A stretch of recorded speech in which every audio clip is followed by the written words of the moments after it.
ہم اس بات سے واقف رہے ہیں کہ جو کچھ یہ کہتے ہیں اس سے تمہیں رنج ہوتا ہے۔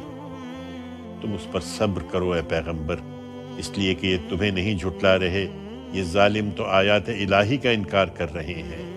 تم سے پہلے بھی رسولوں کو اسی طرح جھٹلایا گیا تھا، تو اپنی تکذیب اور اپنی اذیتوں پر انہوں نے صبر کیا، یہاں تک کہ ہماری مدد انہیں پہنچ گئی۔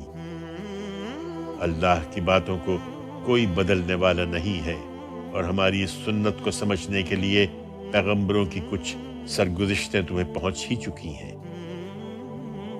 اس کے باوجود ان کا اعراض اگر تمہیں گراں گزر رہا ہے تو زمین میں کوئی سرنگ یا آسمان میں کوئی زینہ ڈھونڈ سکتے ہو کہ ان کے پاس کوئی نشانی لے آؤ تو ڈھونڈ لو۔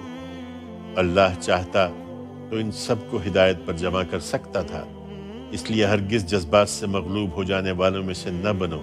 ہماری اس دعوت کو وہی قبول کریں گے جو سننے والے ہیں۔ رہے یہ مردے تو ان کا انجام اب یہی ہے کہ اللہ انہیں اٹھائے گا، پھر یہ اس کی طرف لوٹا دیے جائیں گے۔